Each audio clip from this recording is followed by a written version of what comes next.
नमस्कार साथियों, हमारे इस YouTube चैनल पर आप सभी लोगों का एक बार फिर से स्वागत है। जैसा कि आप सभी लोगों को पता है, दीक्षा ऐप पर 6 नए प्रशिक्षण अपलोड किए जा चुके हैं और ये प्रशिक्षण सभी शिक्षकों को 31 जुलाई 2021 तक करना अनिवार्य है।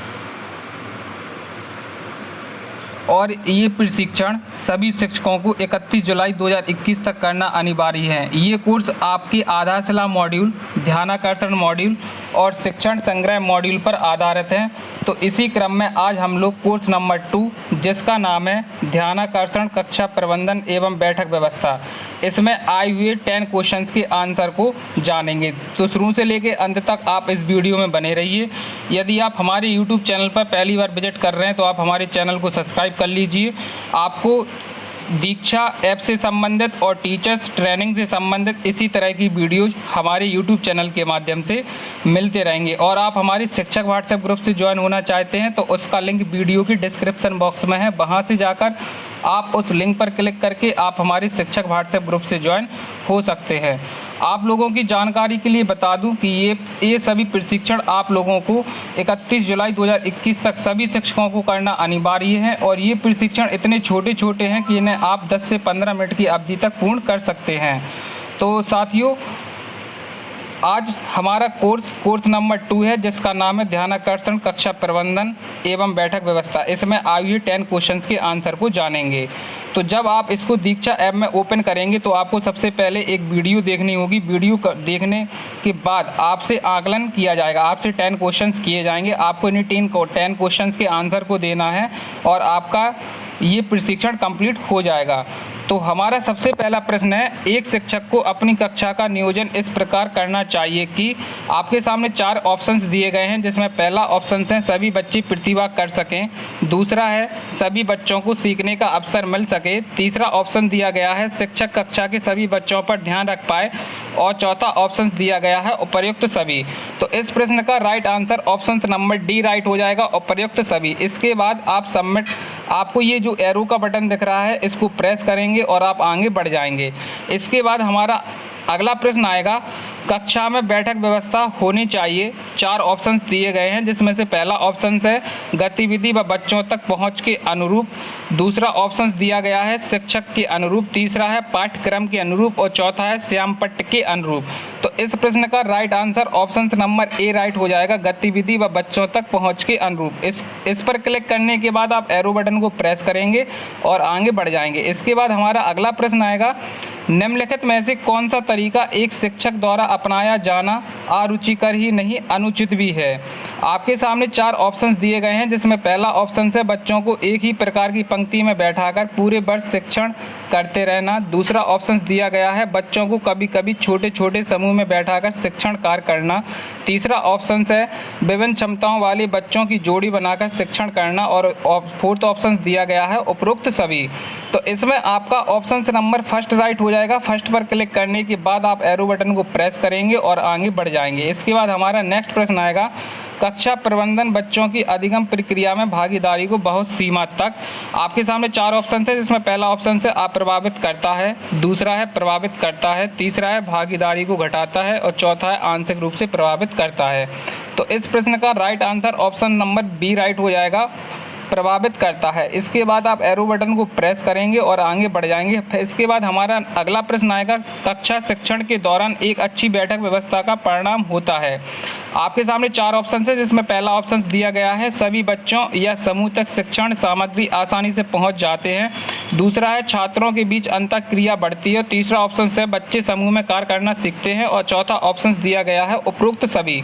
तो इसमें आपका ऑप्शन नंबर 4 राइट हो जाएगा, उपरोक्त सभी। इस पर क्लिक करने के बाद आप एरो बटन को प्रेस करेंगे और आगे बढ़ जाएंगे। फिर हमारा नेक्स्ट प्रश्न आएगा, क्या कभी कभी छोटे छोटे समूह में बैठाकर शिक्षण कार्य करना कक्षा प्रबंधन व बैठक व्यवस्था शिक्षण तकनीक के अंतर्गत आता है। तो आपके सामने 4 ऑप्शंस हैं, जिसमें पहला ऑप्शन दिया गया है हाँ, दूसरा नहीं, तीसरा ऑप्शन दिया गया है इसे मात्र बैठक व्यवस्था कहा जाएगा और चौथा ऑप्शन दिया गया है इसे मात्र कक्षा प्रबंधन व्यवस्था कहा जाएगा। तो इस प्रश्न का answer option number A right हो जाएगा, हाँ।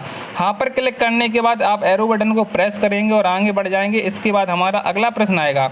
अगला प्रश्न है, कक्षा प्रबंधन व बैठक व्यवस्था पर दिए गए कथनों को ध्यान से पढ़िए और सही विकल्पों की चयन कीजिए। आपके सामने 3 कथन दिए गए हैं, आपको इन 3 कथन को अच्छे से पढ़ना है और फिर आपको जो ऑप्शंस दिए गए हैं उनसे आपको आंसर करना है। तो कथन नंबर फर्स्ट है, शिक्षक को समय समय पर कक्षा में बैठक व्यवस्था को परिवर्तित करते रहना चाहिए। कथन नंबर सेकंड दिया गया है, समय समय पर बच्चों को अर्धचंद्राकार आकृति में बैठाना चाहिए।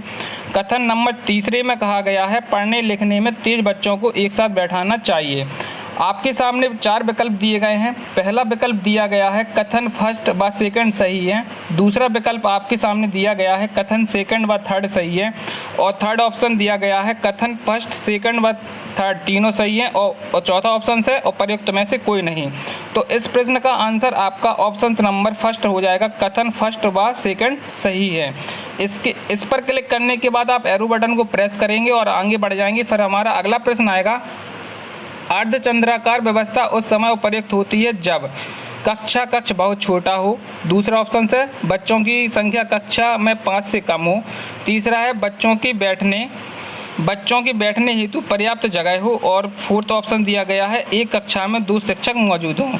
तो इसमें आपका ऑप्शन नंबर थर्ड राइट हो जाएगा। थर्ड पर क्लिक करने के बाद आप एरो बटन को प्रेस करेंगे और आगे बढ़ जाएंगे। फिर इसके बाद हमारा नेक्स्ट प्रश्न आएगा, कम सुनने वाले, कमजोर नज़र वाले, बोलने में असुविधा वाले बच्चों को कक्षा में कहाँ बैठाना चाहिए। जो बच्चे कम सुनते हैं, कमजोर नज़र वाले होते हैं और बोलने में भी हिचकिचाते हैं, तो उनको आप कहाँ बैठाएंगे। तो आपके सामने 4 ऑप्शन है, जिसमें पहला ऑप्शन है सबसे पीछे की पंक्ति में, एक सीधी पंक्ति में। तीसरा ऑप्शन है जहाँ वो बैठना चाहते हैं वहीं पर। और फोर्थ ऑप्शन है प्रथम पंक्ति अथवा श्याम पट्ट के निकट। तो जाहिर सी बात है आप उनको प्रथम पंक्ति में बैठाएंगे और श्याम पट्ट के निकट बैठाएंगे। तो इसमें इस प्रश्न का राइट आंसर हो जाएगा ऑप्शन नंबर 4। इसके बाद आप एरो बटन को प्रेस करेंगे और आगे बढ़ जाएंगे। फिर इसके बाद हमारा नेक्स्ट प्रश्न आएगा, ध्यानाकर्षण मॉड्यूल की कौन सी ऐसी शिक्षण तकनीक है जो कक्षा में कम सुनने वाले, कमजोर नज़र वाले या बोलने में असुविधा वाले बच्चों को सीखने के पर्याप्त अवसर पर बल देती है। आपके सामने 4 ऑप्शन है, जिसमें पहला ऑप्शन है संसाधनों से पूर्ण कक्ष का वातावरण। दूसरा है रोचक प्रस्तावना। तीसरा है रोल प्ले। और फोर्थ ऑप्शन दिया गया है कक्षा प्रबंधन व बैठक व्यवस्था। तो इसमें आपका ऑप्शन नंबर 4 राइट हो जाएगा। इसके बाद आप एरो बटन को प्रेस करेंगे और आगे बढ़ जाएंगे। जब आप सबमिट टू कंटिन्यू करेंगे तो आप देखेंगे total questions 10, questions answer 10, questions script 0, हमने कोई भी क्वेश्चन छोड़ा नहीं है। इसके बाद अपना इसको देखने के लिए सबमिट बटन पर क्लिक करेंगे। जैसे ही आप सबमिट बटन पर क्लिक करेंगे तो आप देखेंगे your score is 10 out of 10। आपका स्कोर 10 में से 10 रहा है और आपका ये प्रशिक्षण समाप्त हो जाएगा। इसका मतलब है आपने इस प्रशिक्षण को पूर्ण कर लिया है। अब आप इसको एग्जिट कर सकते हैं और आपको 100% कंप्लीट यह दिखाने लगेगा। तो साथियों, ये हमारा कोर्स नंबर 2 था और कोर्स नंबर 2 में आए हुए प्रश्नों के आंसर को हम लोगों ने जाना। यदि आप हमारे शिक्षक व्हाट्सएप ग्रुप से ज्वाइन होना चाहते हैं तो उसका लिंक वीडियो के डिस्क्रिप्शन बॉक्स में, वहाँ से जाकर आप उस लिंक पर क्लिक करके आप हमारे शिक्षक व्हाट्सएप ग्रुप से ज्वाइन हो सकते हैं। Thank you.